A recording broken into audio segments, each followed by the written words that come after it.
الحمد لله وكفى وسلام على عباده الذين اصطفى أما بعد فقد قال الله تبارك وتعالى في كلامه المجيد والفرقان الحميد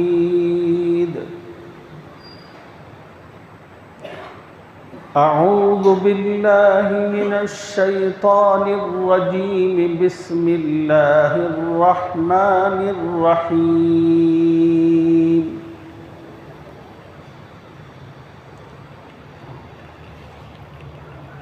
إن عدة الشهور عند الله 12 شهرا في كتاب الله يوم خلق السماوات والأرض منها 4 حرم ذلك الدين القيم فلا تظلموا فيهن أنفسكم صدق الله العظيم.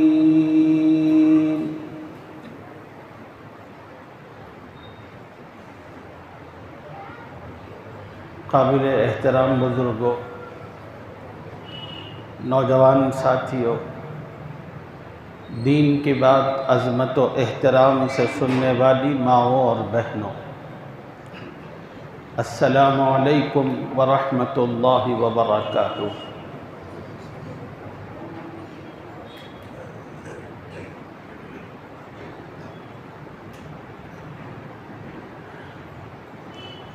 اس جمعہ میں مجھے آپ حضرات کی خدمت میں موجودہ اسلامی مہینے سے متعلق چند اہم باتیں عرض کرنی ہیں۔ اللہ تبارک و تعالیٰ سے دعا فرمائے کہ اللہ تعالیٰ اس مختصر سے وقت میں جن باتوں کو میں آپ حضرات کی خدمت میں عرض کرنا چاہتا ہوں، صحیح نیت کے ساتھ، صحیح جذبے کے ساتھ آپ حضرات کی خدمت میں عرض کرنے کی توفیق عطا فرمائے، اور آپ حضرات کو کھلے دل و دماغ کے ساتھ دینی باتوں کو سننے اور پھر اس کے بعد اسی کے مطابق اپنی زندگی اور اپنے عمل کو بنانے کی توفیق عطا فرمائے۔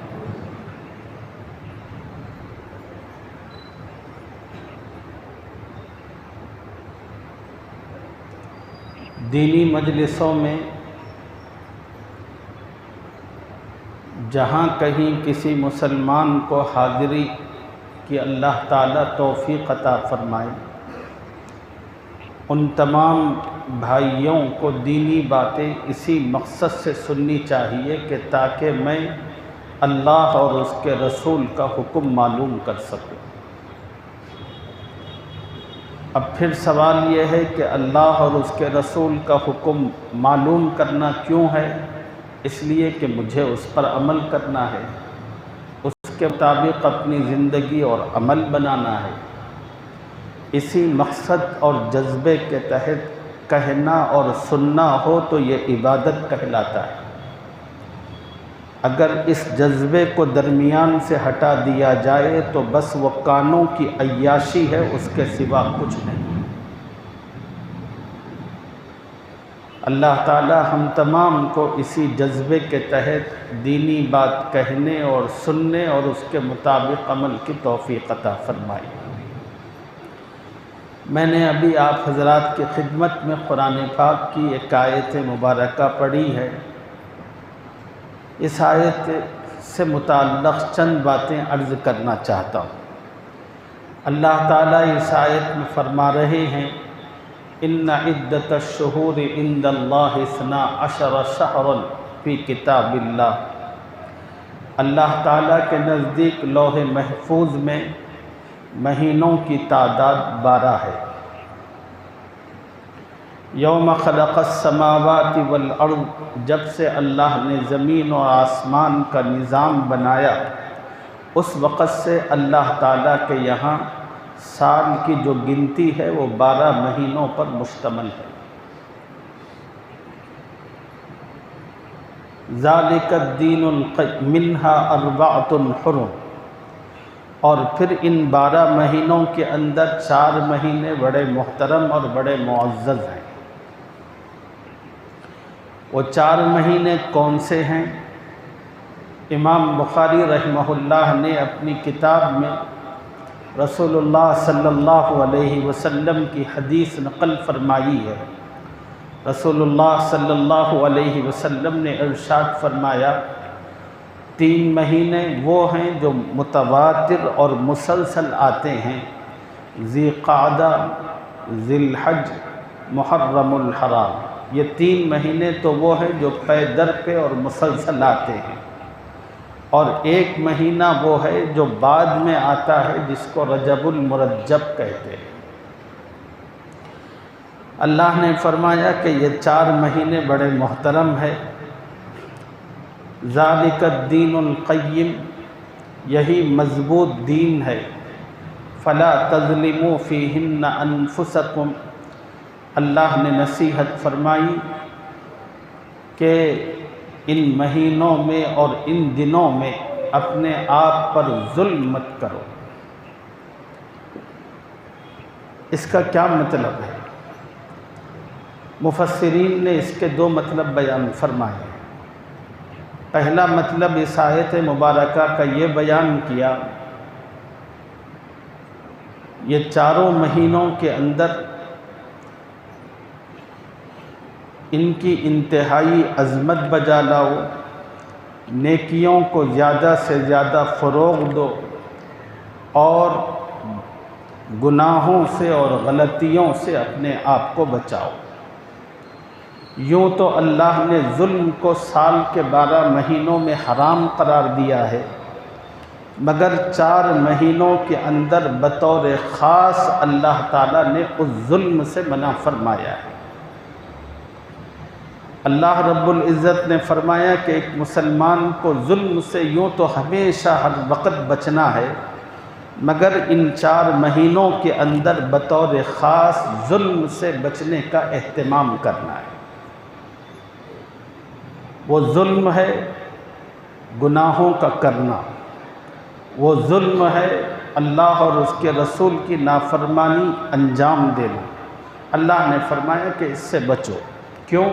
اس لیے کہ یہ محترم مہینے، ان مہینوں کے احترام کی وجہ سے ان 4 مہینوں کے اجر و ثواب کو بھی اللہ بڑھاتے ہیں، اور اس میں جو گناہ ہوتا ہے، اس گناہ کی جو حرمت ہوتی ہے وہ اور مہینوں کے مقابلے میں بہت شدید ہوتی ہے۔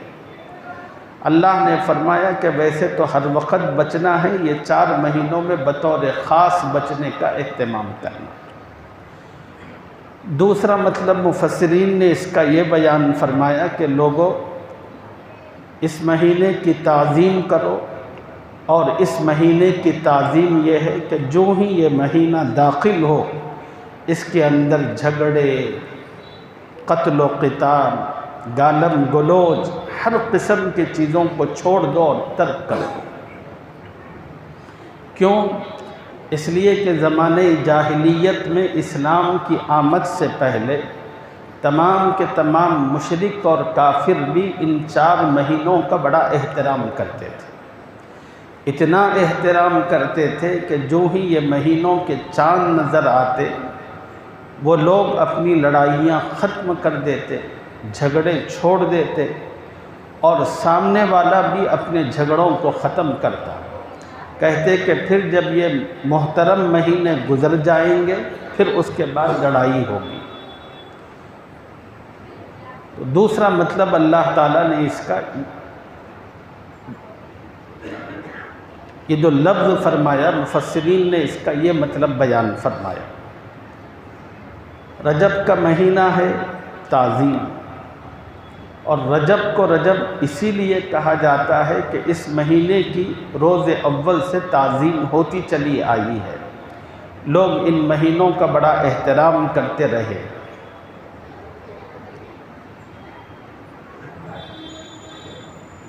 رجب کے مہینے کی دوسری بڑی خصوصیت یہ ہے کہ اللہ تعالیٰ نے اس مہینے کو بابرکت مہینے میں شمار فرمایا ہے۔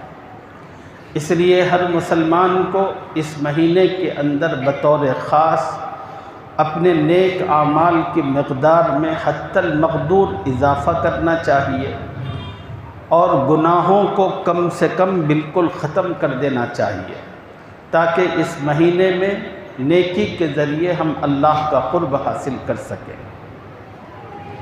اس کے علاوہ تیسری فضیلت اس مہینے کی یہ ہے کہ حضور اکرم صلی اللہ علیہ وسلم جب اس مہینے کا چاند دیکھتے تو ایک دعا کرتے، وہ دعا یہ: اللہم بارک لنا فی رجب و شعبان وبلغنا رمضان، اے اللہ ہمارے رجب اور شعبان میں برکت عطا فرما اور ہمیں رمضان عطا فرما۔ اے اللہ زندگی میں اتنی مہلت عطا فرما، زندگی میں اتنی برکت عطا فرما کہ ہم آنے والے رمضان المبارک کو پا سکیں اور اس کی برکت اور انوارات کو حاصل کر سکیں۔ یہی تین چیزیں اس مہینے کی عظمتوں سے متعلق صحیح احادیث میں ہمیں ملتی ہیں۔ اس کے علاوہ جتنی باتیں اس مہینے سے متعلق لوگوں میں مشہور و معروف ہیں، بس وہ باتیں ہیں جن کا دین سے اور حقیقت سے دور دور تک کوئی تعلق نہیں ہے۔ ہونا تو یہ چاہیے تھا کہ یہ حرمت والا مہینہ ہونے کی وجہ سے سب کے سب اپنے نیک اعمال میں اضافہ کرتے، مگر افسوس کی بات یہ ہے کہ مسلمانوں کا بہت بڑا طبقہ رجب کے اس بابرکت مہینے میں بہت سارے ایسے اعمال کا مرتکب ہے جس کا دین سے اور حقیقت سے کوئی تعلق نہیں ہے۔ وہ چیزیں ہیں جو بدعت کہلاتی ہیں۔ دیکھیے، ایک ہوتا ہے گناہ، ایک ہوتی ہے بدعت۔ اگر انسان کسی گناہ کا ارتکاب کرتا ہے تو انسان کو بھی پتہ ہوتا ہے کہ میں غلط کر رہا ہوں، اللہ اور اس کے رسول کے حکم کو توڑ رہا ہوں۔ شرابی شراب پیتا ہے تو اس کو احساس ہوتا ہے کہ میں شراب پی رہا ہوں۔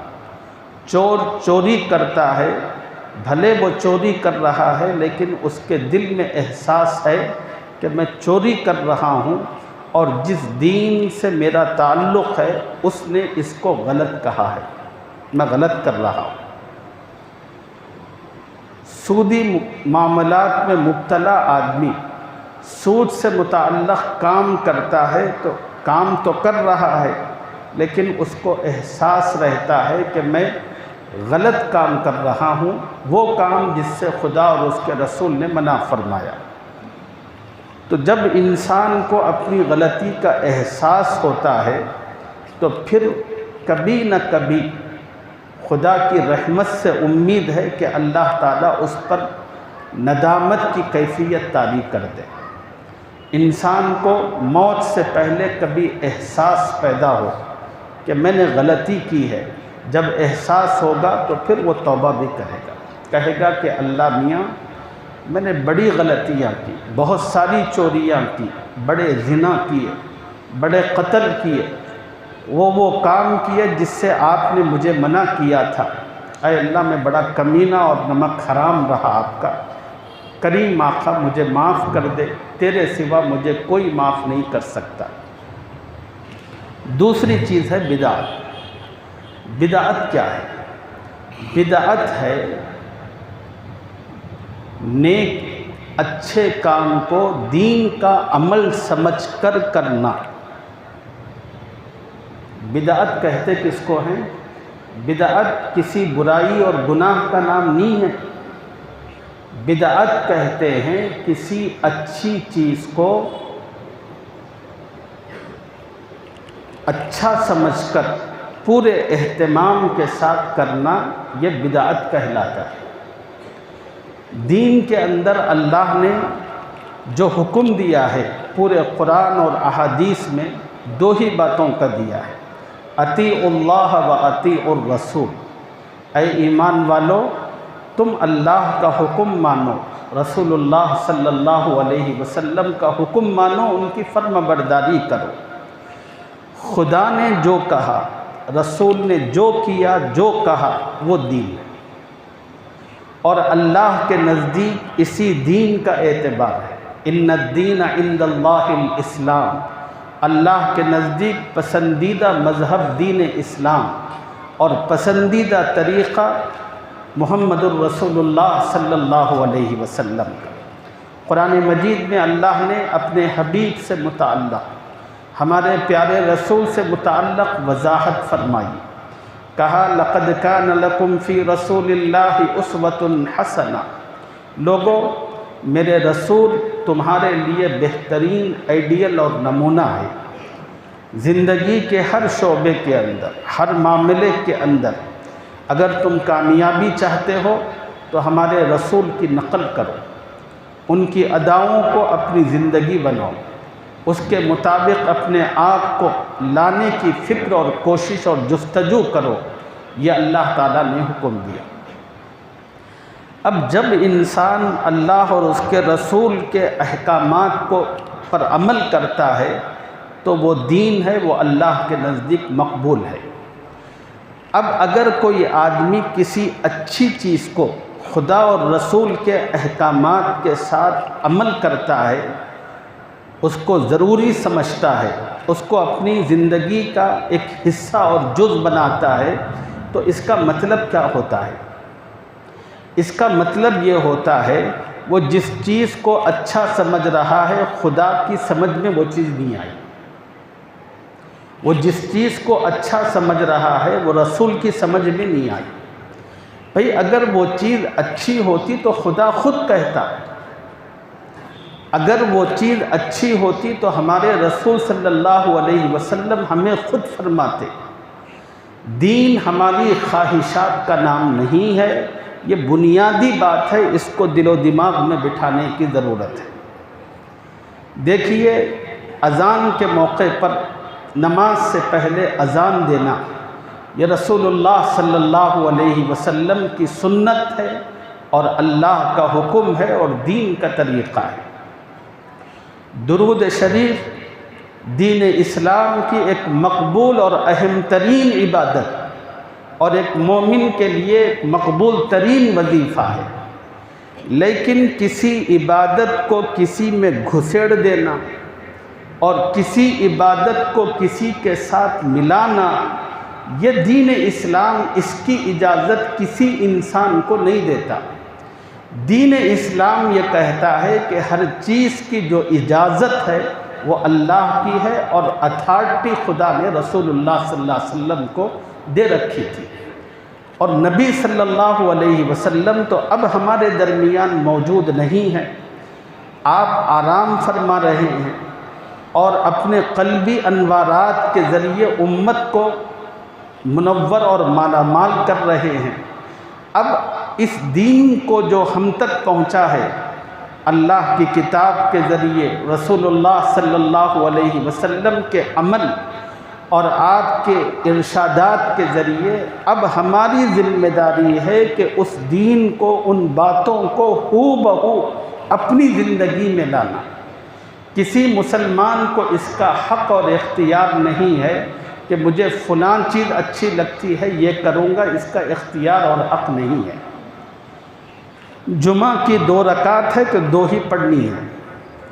1400 سال سے پہلے جمعہ کی 2 ہی رکعتیں چلی آ رہی ہیں اور سارے پڑھنے والے نبی صلی اللہ علیہ وسلم کو فالو کر رہے ہیں، اور آج کے دور میں بھی 2 ہی پڑھی جائیں گی۔ آج کوئی یہ نہیں کہہ سکتا کہ بھئی آج کے جو دور کے مسلمان ہیں بڑے پاپی ہیں، بڑے گنہگار ہیں، ان کو 2 پڑھنے سے کیا ہوگا، ان کو تو 4 پڑھنی چاہیے۔ نہیں کر سکتے۔ کیوں نہیں کر سکتے؟ آپ بھلے کتنے ہی پاپی ہوں، کتنے ہی گنہگار ہوں، یہ خدا کا حکم ہے، رسول اللہ صلی اللہ علیہ وسلم کا، اس پر مکمل طریقہ اور اسوہ موجود ہے، اور جہاں خدا کا حکم اور نبی کا طریقہ ہے اس میں کسی قسم کے اضافے کی اور کسی چیز میں کمی کی اجازت نہیں ہے۔ آج کل ہمارے شہر حیدرآباد کے اندر بہت ساری جگہوں پر اذان سے پہلے درود پاک پڑھنے کا ایک طریقہ شروع ہو چکا۔ یاد رکھیے کہ درود پاک ایک عظیم اور افضل ترین عبادت ہے جس پر مغفرتوں کے وعدے قرآن و حدیث میں موجود ہے، لیکن اس عمل کو اس وقت کرنا، اس کا کوئی ثبوت رسول اللہ صلی اللہ علیہ وسلم کی زندگی سے اور صحابہ کی زندگی سے نہیں ملتا۔ آپ یہ کہیں کہ نہیں صاحب میں بڑا عاشق رسول ہوں، اپنے عشق و محبت کو بتانے کے لیے میں یہ کروں گا، نہیں کر سکتے آپ۔ اگر یہ کرنا ہوتا تو صحابہ کو سب سے پہلے حق پہنچتا تھا کہ وہ دنیا پر ظاہر کرے ہم سب سے زیادہ عاشق رسول ہیں۔ ابو بکر سے بڑا عاشق رسول کون ہو سکتا ہے اس امت میں؟ ان کو کہنا چاہیے تھا۔ بلال حبشی سے بڑھ کر عاشق رسول کون ہو سکتا ہے؟ انہوں نے رسول اللہ صلی اللہ علیہ وسلم کی زندگی کے اندر مسجد نبوی کے اندر اذان دی اور ہمیشہ آقا کے چہرے کو دیکھتے تھے اور اشہد ان محمد رسول اللہ کہا کرتے تھے۔ لیکن کیا یہ بلال جو اذان دیا کرتے تھے، کیا ان کی اذان میں کبھی انہوں نے اذان شروع کرنے سے پہلے بلند آواز کے ساتھ درود شریف پڑھا ہو؟ نہیں۔ تو کیا مطلب ہے؟ آپ عاشق رسول ہیں اور بلال کیا ہے؟ سوال یہ ہے۔ ہمیں درود شریف سے کوئی تکلیف نہیں ہے، ہمارا ایمان و یقین درود شریف سے متعلق یہ ہے کہ یہ وہ عمل ہے کہ جس پر اللہ کی مغفرت ہوتی ہے، رسول اللہ صلی اللہ علیہ وسلم کی شفاعت ملتی ہے، نبی پاک صلی اللہ علیہ وسلم کا قرب حاصل ہوتا ہے۔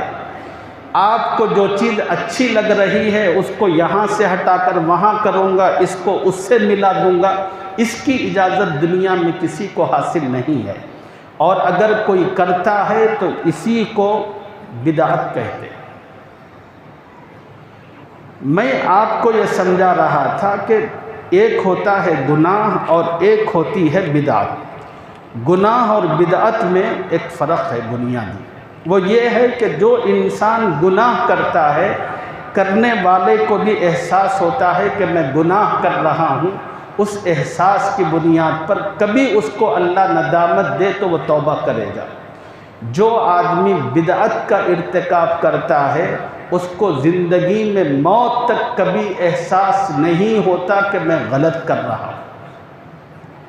جب اس کو احساس نہیں ہوتا تو وہ توبہ ہی نہیں کرتا، جب توبہ ہی نہیں کرتا تو بغیر توبہ کے مرتا ہے۔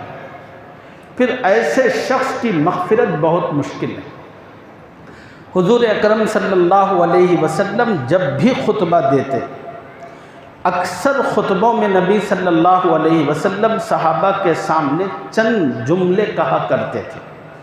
پہلا جملہ نبی صلی اللہ علیہ وسلم کا یہ ہوتا تھا، فَإِنَّ أَصْدَقَ الْحَدِيثِ كِتَابُ اللَّهِ، لوگوں سب سے بہترین بات اللہ کی بات ہے، فَإِنَّ أَصْدَقَ الْحَدِيثِ كِتَابُ اللَّهِ۔ دوسرا جملہ نبی صلی اللہ علیہ وسلم فرماتے تھے، وَخَيْرَ الْهَدْيِ هَدْيُ مُحَمَّدٍ صلی اللہ علیہ وسلم، لوگوں سب سے پیارا اور بہترین طریقہ محمد الرسول اللہ صلی اللہ علیہ وسلم کا طریقہ۔ وَشَرَّ الْأُمُورِ مُحْدَثَاتُهَا، تیسری بات نبی علیہ السلام کہتے تھے کہ جتنی نئی چیزیں ہیں اس سے زیادہ بری کچھ نہیں ہے، جتنی نئی چیزیں ہیں یہ سب کی سب بری ہیں۔ اور چوتھا جملہ نبی علیہ السلام فرماتے تھے، اور ہر بدعت گمراہی ہے، ہر نئی چیز گمراہی ہے، اور ہر گمراہی انسان کو جہنم میں لے جانے والی ہے۔ تو رجب المرجب کا جو بابرکت مہینہ ہے، اس مہینے کے اندر مسلمانوں کی ایک بہت بڑی تعداد نیکی کرنے کے بجائے بہت ساری نیکیوں کو اپنی طرف سے دین کا حکم سمجھ کر اس میں لگی ہوئی ہے، اور امت اس وقت اس مہینے سے متعلق جن چیزوں کی مرتکب ہے اس میں سے 3 اہم چیزیں آپ کی خدمت میں عرض کرتا ہوں۔ پہلی چیز ہے صلاۃ الرغائب۔ رجب کے مہینے کے اندر ایک نماز پڑھی جاتی ہے رجب کی پہلی جمعرات یا جمعہ کو مغرب اور عشاء کے درمیان، اور اس نماز کی 12 رکعتیں ہوتی ہیں، 2 رکعت کر کے پڑھی جاتی ہے، اور اس نماز کی ایک ترتیب بتائی گئی کہ ہر رکعت کے اندر سورہ فاتحہ پڑھی جائے گی، اور سورہ فاتحہ کے بعد 3 مرتبہ سورۃ القدر پڑھی جائے گی، اور پھر اس کے بعد 12 مرتبہ سورہ اخلاص پڑھی جائے گی۔ اس ترتیب سے 2 رکعت کے ساتھ 12 رکعت پڑھیں گے۔ نماز مکمل ہونے کے بعد 70 مرتبہ نبی پاک صلی اللہ علیہ وسلم پر درود شریف پڑھا جائے گا، اور پھر اس کے بعد سجدے میں جا کر ایک تسبیح ہے سبوح قدوس رب الملائکۃ والروح، اس کو 70 مرتبہ پڑھا جائے گا۔ پھر سجدے سے اٹھیں گے، پھر درود شریف، اور پھر 70 مرتبہ دوسرے سجدے میں یہ تسبیح، اور پھر اٹھنے کے بعد انسان جو کچھ مانگے گا وہ ملے گا۔ رجب کے اندر یہ نماز لوگوں کے اندر بڑی مشہور و معروف ہے، اور لوگ بڑے اہتمام سے اس نماز کو پڑھتے ہیں۔ تمام کے تمام محدثین نے اپنی کتابوں میں اس نماز سے متعلق یہ وضاحت فرمائی ہے کہ اس نماز کا رسول اللہ صلی اللہ علیہ وسلم سے اور صحابہ سے دور دور تک کہیں پر کوئی ثبوت موجود نہیں ہے، حتیٰ کہ بعض محدثین نے اس حدیث کو، اس روایت کو موضوع اور من گھڑت کہا ہے، اور امت کا ایک بہت بڑا طبقہ ہے کہ ایسی من گھڑت باتوں پر اپنا دل و جان نچھاور کیے ہوئے ہیں، اور جو موٹی موٹی باتیں خدا اور رسول نے کرنے کے لیے کہی ہیں اس کے اندر 100 ہیلے اور بہانے موجود ہیں۔ رجب المرجب کے مہینے میں دوسری بدعت و خرافت جس میں بہت بڑی اکثریت مبتلا ہے وہ ہے تبارک کی روٹی۔ رجب کی 22 تاریخ کو مغرب کی نماز کے بعد گھر کی تمام خواتین نہاتی ہیں، صفائی کا خاص اہتمام کرتی ہیں، اور نہیں، رجب کی کسی بھی تاریخ کے اندر یہ عمل ہوتا ہے، جمعرات یا جمعہ کو یہ عمل بھی، کہ وہ پھر اس کے بعد میٹھی روٹی بناتے ہیں، اور پھر اس پر سورہ ملک 41 یا 40 مرتبہ تعداد کے مطابق پڑھا جاتا ہے، اور پھر جس گھر کے اندر روٹیاں بنتی ہیں وہ گھر والا اپنی میت کی طرف سے فدیے اور صدقے کے طور پر ان روٹیوں کو تقسیم کرتا ہے، اور تمام کے تمام لوگ زمزم بھی اس تبرک اور سمجھ کر اس اہتمام سے نہیں لیتے جس اہتمام کے ساتھ اس روٹی کو لینے کے لیے لڑ پڑتے۔ جو غریب طبقہ ہے وہ تو لیتا ہی ہے، مالدار لوگ بھی بڑے اہتمام کے ساتھ اس روٹی کو لیتے اور کھاتے ہیں۔ یہ جو عمل کیا جاتا ہے اس عمل کی بھی کوئی حقیقت اور حیثیت نہیں ہے۔ دین اسلام کے اندر ایصال ثواب سے متعلق احکامات اور ہدایات ہیں، لیکن جو مخصوص طریقہ آپ نے بنایا ہوا ہے اس مخصوص طریقے کی کوئی ہدایت نہیں ہے۔ اس مخصوص طریقے کو اپنانا، اس پر اصرار کرنا، اس کو دین کا ایک حکم سمجھنا، یہ ہے غلطی۔ جن چیزوں کو شریعت نے بالکل کھلے طور پر چھوڑ رکھا ہے، دنیا کے کسی انسان کو حق اور اختیار نہیں ہے کہ اس کو متعین کرے۔ جیسے ہمارے پاس ہوتا ہے کہ دین اسلام نے کہا کہ مرنے کے بعد مرنے والا گزر گیا، اس کے لیے ایصال ثواب اس لمحے سے لے کر جب کبھی اللہ آپ کو توفیق دے، دن ہو کہ دوپہر ہو کہ شام ہو، رات ہو 12 بج رہے ہوں کہ صبح ہو، کبھی بھی آپ کو اللہ توفیق دے، آپ اپنے باپ یا ماں یا بھائی کے لیے ایصال ثواب کر سکتے ہیں۔ اور ایصال ثواب جسمانی بھی ہوتا ہے اور ایصال ثواب مالی بھی ہوتا ہے۔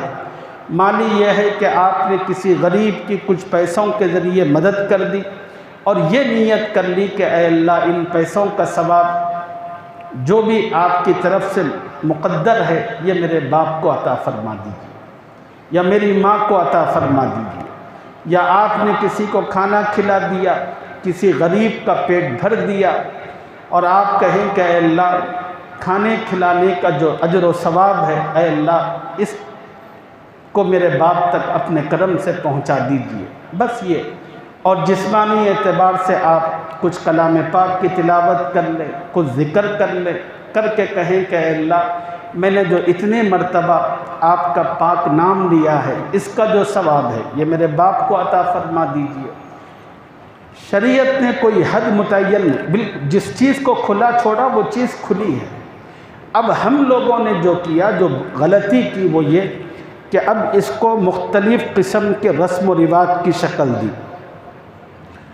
3 دن ہونے کے بعد اس کو زیارت کہتے ہیں، یعنی 3 دن تک میت کو کچھ نہیں پہنچانا، پھر اس کے بعد اس کا 10واں آتا ہے، پھر 20واں آتا ہے، پھر 40واں آتا ہے، پھر برسی آتی ہے۔ کیا مطلب؟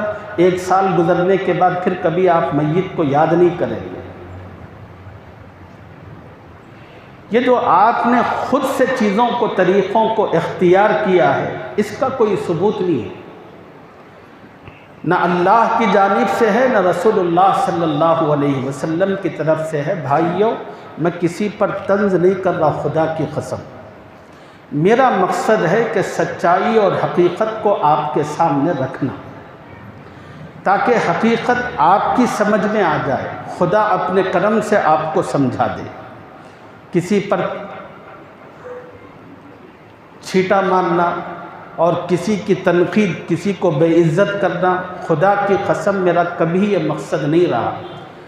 یہ منصب اللہ کی جانب سے جو مجھے ملا ہے، اس کے کرم اور توفیق سے، یہ منصب لوگوں کو دین سے بیزار کرنے، متنفر کرنے اور دور کرنے کے لیے نہیں، لوگوں کو حقیقت سے واقفیت دلانے کے لیے، اللہ اور اس کے رسول کے قریب کرنے کے لیے۔ بھئی آپ اللہ کے بندے ہو، پیارے رسول صلی اللہ علیہ وسلم کے امتی ہو، میں اس علم کا کچھ حصہ حاصل کرنے والا ہوں، جو کچھ چھوٹا موٹا علم مجھے ملا ہے اس کی روشنی میں جو صحیح طریقہ جانتا ہوں وہ آپ کو بتانے کی کوشش کرتا ہوں، اللہ سے دعا کرتے ہوئے کہ اے اللہ سامنے بیٹھے ہوئے جتنے لوگ ہیں ان کے دل و دماغ آپ کے قبضے اور اختیار میں ہیں۔ اے اللہ میں بس آپ کی توفیق سے بولنے والا، ان کے دل و دماغ پلٹنے والے آپ ہیں۔ جب تک آپ کی توفیق ان کے شامل حال نہیں ہوگی اس وقت تک پروردگار میں کچھ نہیں کر سکتا۔ اس نیت کے ساتھ میں آپ حضرات کی خدمت میں ٹھہر کر گفتگو کرتا ہوں۔ اور تیسرا جو عمل رجب کے مہینے کے اندر بڑے اہتمام کے ساتھ انجام دیا جاتا ہے وہ ہے رجب کے کنڈے۔ اس کی بھی کوئی حقیقت نہیں ہے۔ رجب کے کنڈے کیا ہے؟ اس کا پس منظر یہ ہے کہ رجب کی 22 تاریخ کو تمام کی تمام خواتین نہا دھو کر پاک و صاف ہو کر پوریاں بناتی ہیں اور پوریاں بنا کر کنڈوں میں اس کو بھرتی ہیں، اور یہ جو عمل کرتی ہیں اس کے لیے ایک چیز کا جو سہارا لیتے ہیں وہ یہ کہ مدینۃ المنورہ میں ایک لکڑہارا رہا کرتا تھا، اس کی بیوی نے امام جعفر صادق رضی اللہ تعالی عنہ کو یہ کہتے ہوئے سنا، 22 رجب کو اگر کوئی کنڈے بنا کر میرے نام کے اس کی فاتحہ دلائے گا اور پھر اللہ تعالیٰ سے جو کچھ مانگے گا وہ اپنی مراد حاصل کرے گا۔ یہ دلیل دی جاتی ہے۔ حالانکہ امام جعفر صادق رضی اللہ تعالیٰ عنہ وہ جلیل القدر شخصیت، رسول اللہ صلی اللہ علیہ وسلم کے گھرانے اور خانوادے سے عظیم نسبت رکھنے والے، اور وہ اپنے نانا کے دین کے مقابلے میں اس قسم کی کوئی بات کہیں امت کے سامنے، اس کا تصور تک ممکن نہیں ہے۔ وہ تو وہ تھے کہ پوری زندگی اپنے نانا کی دین کی تبلیغ کرتے رہے۔ خدا نے ان کے نانا پر جو احکامات نازل کیے، جو طریقے بتائے، ان طریقوں کو وہ لوگوں کے درمیان پھیلاتے اور بولتے رہے۔ ساری زندگی جس شخصیت نے ایک نمونے کے طور پر امت کے سامنے گزاری، ایسی عظیم المرتبہ شخصیت سے متعلق اس قسم کی گھٹیا بات کرنا اور اس طرح کی غلط بات کی نسبت اس اونچی شخصیت کی طرف کرنا، یہ بڑی تہمت، بڑی نادانی اور بڑا ظلم ہے۔ اس سے بڑا کوئی ظلم نہیں ہے۔ اور اس کہانی کا پورا خلاصہ اور پس منظر یہ ہے کہ لکڑہارے کی بیوی نے امام جعفر صادق سے یہ بات سننے کے بعد اس نے 22 تاریخ کو حضرت کے قول اور ہدایت کے مطابق پوریاں پکا کر اس نے کنڈوں میں بھرا، تو اس کا شوہر جو کئی سال ہو چکے تھے دیار غیر گیا ہوا تھا، وہ اس کنڈے منانے کے بعد اس نے دعا کی۔ وہ دعا ایسی قبول ہوئی کہ اس کا شوہر بڑے مال و دولت کے ساتھ واپس آیا۔ چنانچہ انہوں نے ایک بڑا شاندار محل بنایا، رہنے لگے۔ اتفاق سے ان کا محل ایک وزیر کے گھر کے بالکل بازو یا سامنے تھا۔ لکڑہارے کی بیوی نے وزیر کی بیوی سے اپنی پوری داستان بیان کی۔